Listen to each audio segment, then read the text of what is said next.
ఈ రోజుల్లో చాలా మంది విశ్వాసులు పాస్టర్లకి అబద్ధాలు చెప్తా ఉన్నారు. ఏమ్మా మందిరానికి రాలేదని అడిగితే, పాస్టరయ్య కడుపు నొప్పిగా ఉంది పాస్టరయ్య, తల నొప్పిగా ఉంది పాస్టరయ్య, జ్వరం వస్తుంది పాస్టరయ్య, కాళ్ళు నొప్పులుగా ఉన్నాయి పాస్టరయ్య, అబద్ధాలు చెప్తా ఉన్నారు. వాస్తవానికి ఏ కడుపు నొప్పి ఉండదు, ఏ జ్వరం ఉండదు, ఏ ఒళ్ళు నొప్పులు ఉండవు. ఆ రోజు వాళ్ళకు ఏదో ఒక ఫంక్షన్ ఉంటది. అది పుట్టినరోజో, పెళ్లి రోజో, గృహప్రవేశమో ఉంటది. ఆ రోజు వాళ్ళు మందిరానికి రాకుండా ఫంక్షన్కి వెళ్ళింటారు. అబద్ధాలు చెప్తా ఉన్నారు పాస్టర్లకి. వాళ్ళు చెప్పరు సుమి, వాళ్ళ పిల్లలు ఉన్నారు కదా, ఏరా ఈరోజు మీ నాన్న మందిరానికి రాలా? పాస్టరయ్య మా నాన్నకు తీవ్రమైన జ్వరం వస్తుంది పాస్టరయ్య. అరే ఏమ్రా ఈరోజు మీ అమ్మ చర్చికి రాలా?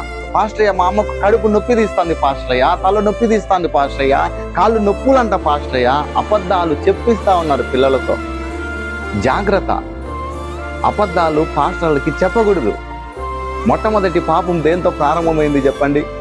ఆదాము అవ్వ దేవుని దగ్గర అబద్ధమాడి ఏదేను తోటలో నుండి వెలివేయబడ్డారు. తెలుసు కదా. వెళ్ళండి, ఫంక్షన్ ముఖ్యమే, పెళ్లిళ్ళు ముఖ్యమే, బర్త్డేలు ముఖ్యమే, వెళ్ళండి. ప్రతి వారం సంఘానికి వస్తా ఉన్నారు కదా. అయినా మీరు రాకపోతే మిమ్మల్ని పాస్టర్ ఏ రోజన్నా ఉన్నాడో చెప్పండి? మిమ్మల్ని అన్ని సంఘంలో ఉండగలడా పాస్టర్ చెప్పండి? ముఖ్యమే, కానీ అబద్ధాలు చెప్పకూడదు. లేని దాన్ని నువ్వు చెప్పావు అనుకో, నువ్వు ఏం విత్తుతావో అదే కోస్తావు. లేకపోయినా జ్వరం అన్నావు కదా, పేతురు అత్తకు వచ్చినట్టు వస్తుంది తీవ్రమైన జ్వరం. లేకపోయినా కడుపు నొప్పి అన్నావు కదా, ఖచ్చితంగా కడుపు నొప్పి వస్తుంది.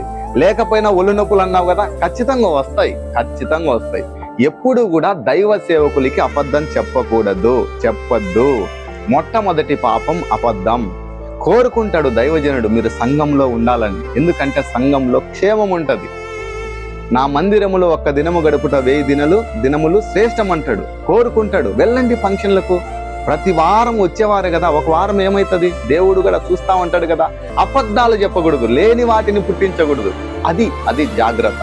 అందుకే చాలా మంది ఈ రోజుల్లో అబద్ధాలు చెప్పిస్తా ఉన్నారు. జాగ్రత్త.